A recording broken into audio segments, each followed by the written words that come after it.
Assalamualaikum warahmatullahi wabarakatuh.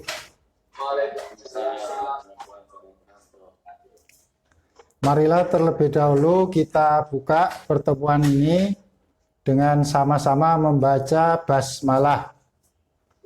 Bismillahirrahmanirrahim.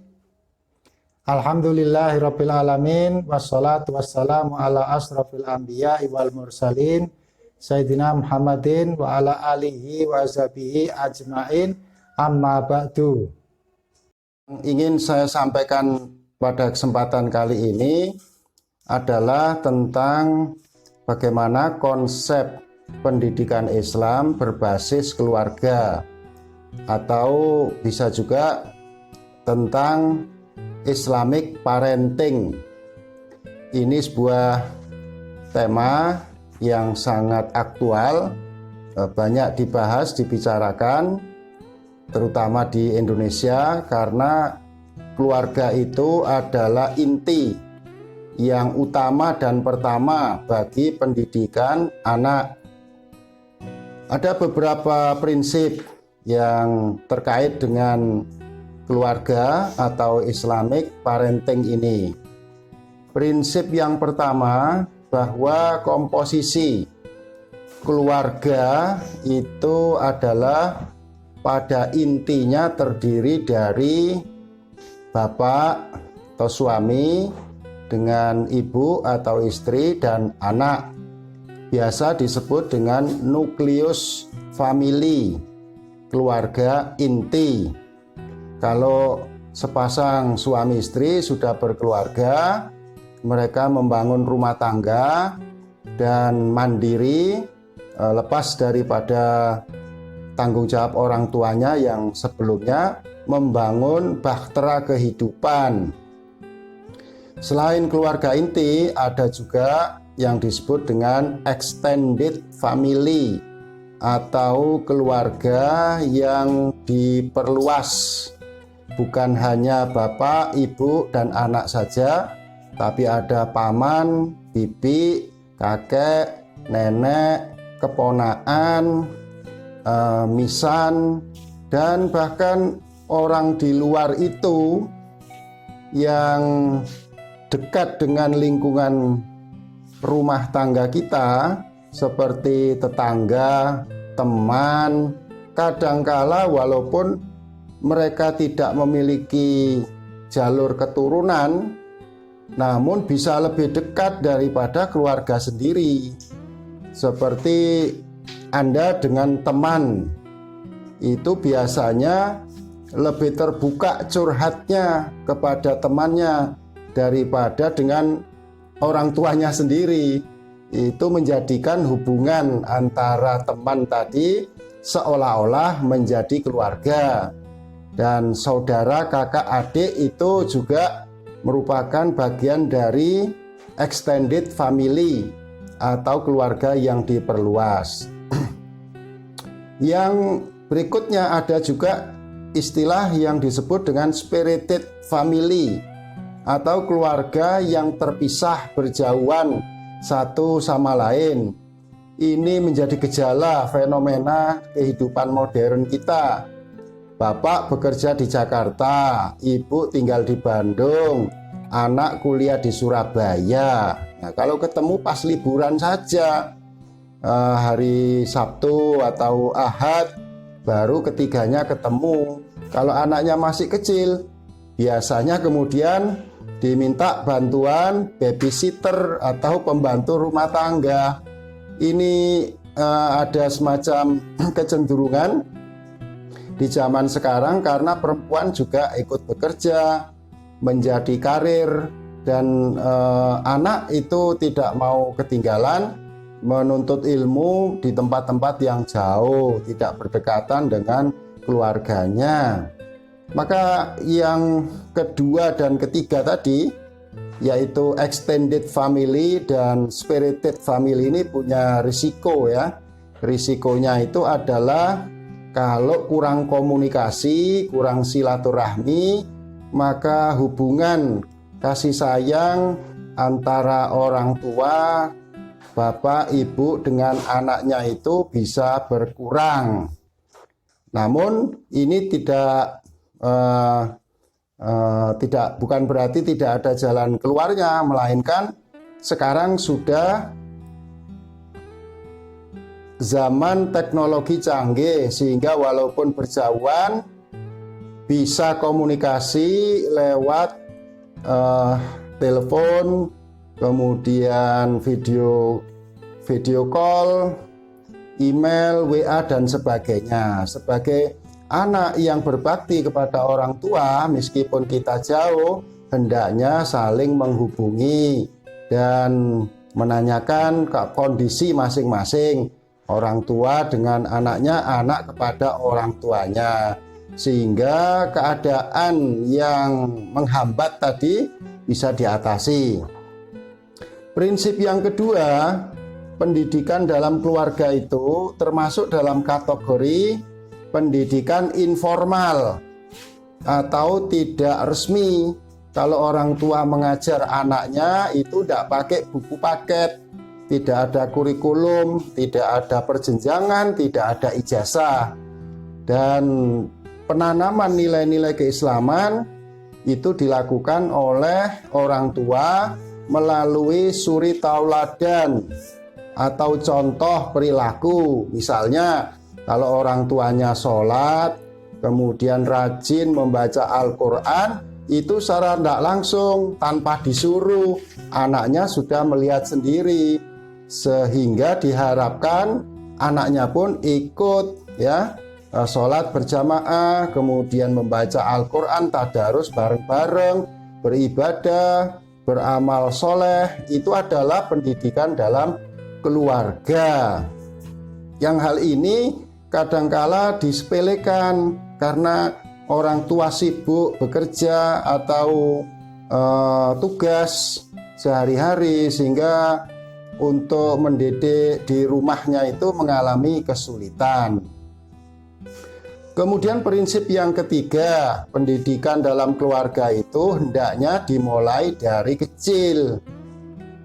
Seperti yang disebutkan di dalam hadis Nabi yang berbunyi, utlubul ilma minal mahdi ilal lahdi. Tuntutlah ilmu itu sejak dari buayan sampai ke liang lahat. Artinya pendidikan anak usia dini atau PAUD itu sudah ada konsepnya dalam Islam.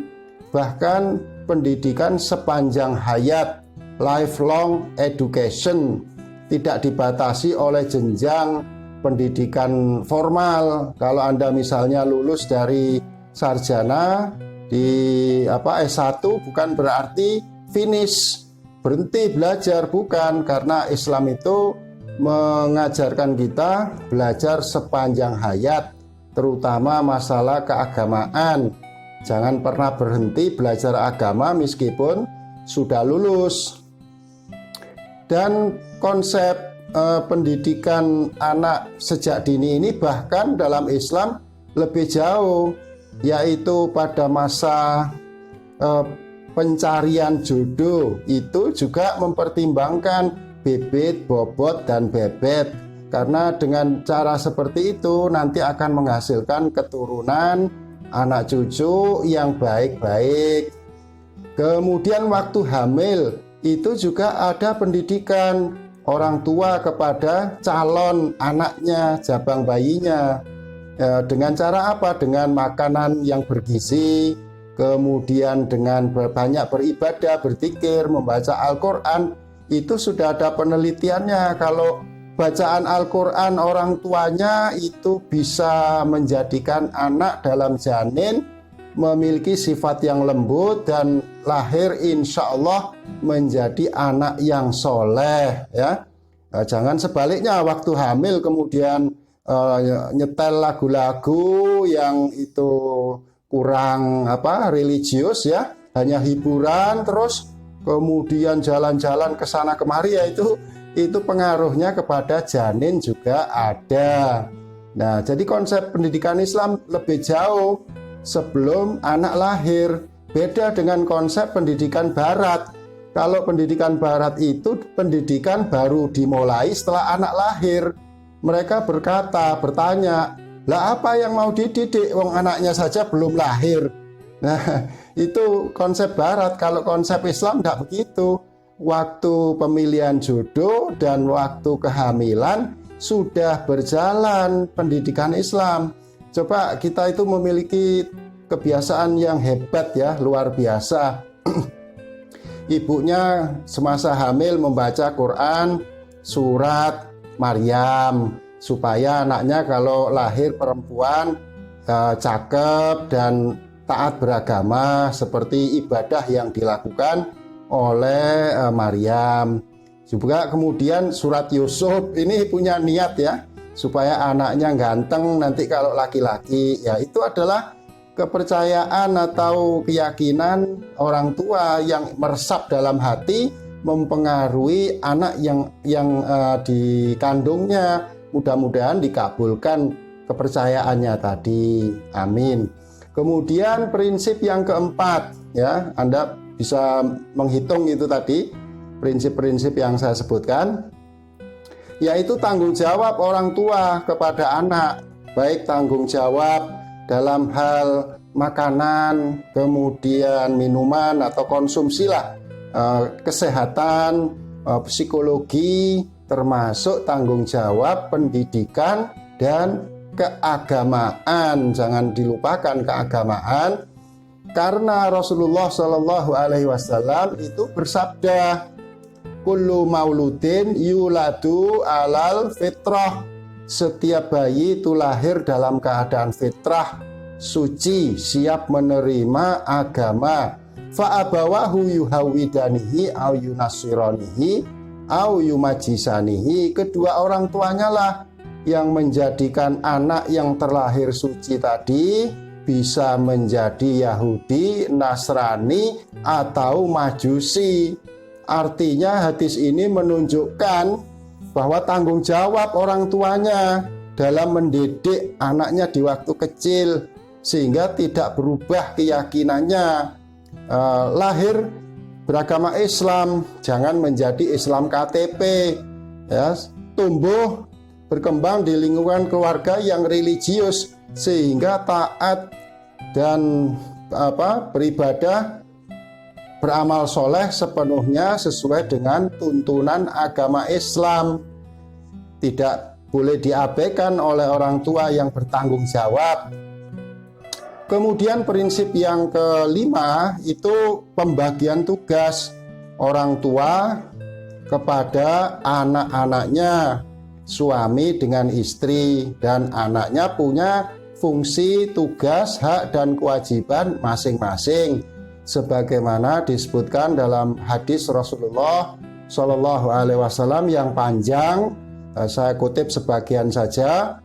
Kullukum ra'in wa kullukum mas'ulun ar-ra'iyatih. Setiap kalian adalah pemimpin dan setiap pemimpin akan ditanya tanggung jawab atas kepemimpinannya. Termasuk suami menjadi pemimpin bagi istri dan anak-anaknya atau keluarganya. Istri menjadi pemimpin bagi rumah tangga dan anak-anaknya. Anak juga menjadi pemimpin bagi dirinya sendiri dan bertanggung jawab kepada kepemimpinannya. Dan prinsip yang keenam itu adalah pendidikan dalam keluarga hendaknya menyelamatkan kehidupan di dunia dan akhirat, menjadi bahagia dunia dan akhirat sebagaimana disebutkan di dalam ayat Al-Quran yang berbunyi ku anfusikum wa ahlikum naro. Selamatkanlah diri kalian dan keluargamu dari api neraka. Di sini ada kata diri kalian, anfusakum, dan ada kata ahli atau keluarga dari api neraka. Itu berarti dalam keluarga itu perlu ada pembinaan rohani, spiritual yang menjadikan kepribadian semua anggota keluarga tadi menjadi baik, selamat dari api neraka, karena itu adalah sebuah ancaman kalau orang tua gagal mendidik anak-anaknya sehingga bisa menyeret mereka ke dalam api neraka. Naudzubillah min dzalik, karena anaknya durhaka atau tidak berbakti kepada orang tua. Prinsip yang berikutnya terakhir yaitu anak, ya. Anak tadi sudah banyak orang tuanya, ini anak juga begitu. Hendaknya menjadi anak yang soleh, yang berbakti, taat kepada orang tuanya, baik orang tuanya masih hidup ataupun setelah meninggal, sebagaimana disebutkan dalam hadis Rasulullah SAW yang menyatakan bahwa idza mata ibnu adama in qata'a amaluhu illa min salasin shadaqatin jariyah au ilmun yuntafa'u bih au waladun shalih yad'ulah. Jika anak Adam meninggal dunia, maka terputuslah amal perbuatannya kecuali 3 perkara yang tetap mengalir, yaitu yang pertama sedekah jariyah, yang kedua ilmu yang bermanfaat, dan yang ketiga anak yang soleh yang mendoakan kedua orang tuanya. Ini konsep anak soleh jadi penting, ya. Anak soleh berasal dari keluarga yang soleh. Kalau anaknya merokok itu biasanya dari orang tua yang merokok. Nah, itu konsekuensinya. Makanya anak itu harus mengikuti arahan dari orang tuanya selama itu adalah kebaikan, dan anak juga harus bisa menjaga diri dari godaan, gangguan lingkungan termasuk media massa, media sosial. Jangan mudah terseret, terganggu oleh teman-temannya, dipilih, ya. Wa an qorinin la tas'al sal an qorinin fa innal qorina makrunun biqorinihi. Jangan tanya orang itu, tanyakan kepada temannya. Kalau temannya itu pasti mempengaruhi pergaulan temannya yang lain. Ya, sekarang ini kan pergaulan sudah sangat bebas, bisa lewat media sosial, internet, dan sebagainya, sehingga kadang tidak pele-pele, ya. Pengaruhnya sangat besar. Itulah beberapa prinsip, ya, tentang bagaimana seharusnya pendidikan Islam itu berbasis keluarga dilaksanakan dengan baik, atau melakukan yang saya sebut dengan konsep Islamic parenting. Tidak perlu kita ngikuti konsep barat, ya, tentang kehidupan keluarga. Kalau di barat itu saya tahu sendiri, pernah berkunjung ke Amerika Serikat dan tanya jawab, ya, dengan beberapa orang. Itu anak kalau sudah usia dewasa 17 tahun, mereka pisah dengan orang tuanya, dan orang tua tidak berhak mengatur anaknya kalau sudah dewasa. Kalau seandainya anaknya itu berbuat kriminal, itu tanggung jawabnya sendiri, dan anak bisa menuntut di pengadilan kalau misalnya orang tuanya itu berbuat yang melanggar hukum. Naudzubillah min dzalik, jangan kita seperti itu. Kita sudah melihat beberapa berita di media massa, di televisi, bagaimana seorang anak menuntut ibunya 3 miliar gara-gara masalah warisan, ya. Berapa kali itu kejadian di Indonesia. Ini buktinya bahwa belum terlaksana impian untuk mewujudkan anak yang soleh. Kalau saya mendengar berita itu hanya mengelus dada saja. Masya Allah, kok ada anak yang menuntut orang tuanya 3 miliar. Tega-tega sekali. Bukannya memberi, malah meminta dan memasukkan ke dalam pengadilan, ya. Apa dia lupa dulu waktu kecilnya itu diapakan sama orang tuanya itu? Nah, mari kita di sini sebagai Muslim perlu lebih mengamalkan lagi ajaran Islam yang baik tersebut. Saya kira cukup demikian ya. Mudah-mudahan bermanfaat.